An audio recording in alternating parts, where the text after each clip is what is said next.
السلام علیکم ویورز۔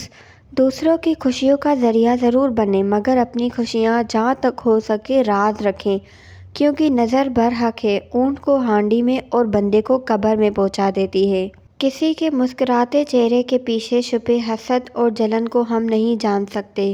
دوسروں کے پردے رکھنا سیکھیے، ان کے عیبوں پر نظر مت رکھیے، کیونکہ گندگی پر ہمیشہ مکھی بیٹھتی ہے، تتلی نہیں۔ کسی کو پسندیدہ بنا لینا اعلیٰ ظرفی ہے اور کسی کا پسندیدہ بن جانا خوش قسمتی ہے۔ خوش قسمت اگر تکبر نہ کرے تو سونا ہے، اور اعلیٰ ظرف اگر منافق نہ ہو تو ہیرا ہے۔ وقت نے گزرنا ہی ہوتا ہے، وقت گزر ہی جاتا ہے، لیکن یہ گزرا ہوا وقت جاتے جاتے لوگوں کے سچے پکے سب رنگ دکھا جاتا ہے۔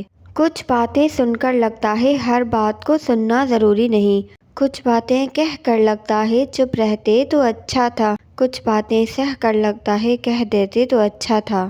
اختلاف کا حل ڈھونڈا جا سکتا ہے، لیکن حسد، بغض، منافقت اور احسان فراموشی کا نہیں۔ کوشش کریں کسی کے آنسو کی وجہ آپ کا لہجہ یا رویہ نہ بنے، کیونکہ گناہوں میں سب سے بڑا گناہ کسی کی دل آزاری کرنا ہے۔ خوش رہنے کے لیے خود کو بدلیں۔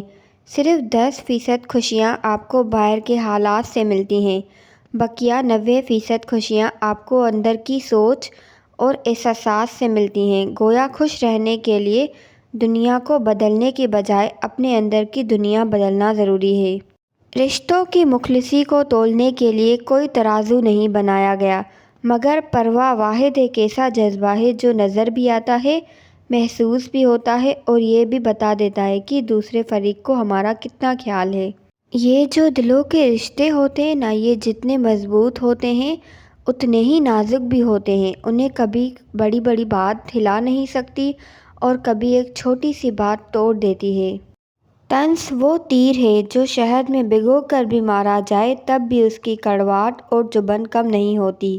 مجھے انسانوں سے زیادہ کتابوں کے ساتھ وقت گزارنا اچھا لگتا ہے، کیونکہ کتابیں خود نہیں بدلتی بلکہ آپ کو بدلنے کا فن رکھتی ہیں، جبکہ انسانی جذبات تو گھڑی کی سوئی کے ساتھ پل پل بدلتے رہتے ہیں۔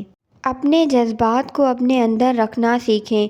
کوئی توجہ نہ دے تو توجہ کی بھیک نہ مانگیں، کوئی بات نہ کرے تو 10 قدم پیچھے ہٹ جائیں، کوئی آپ کی طرف نہ دیکھے تو اسے مجبور نہ کریں۔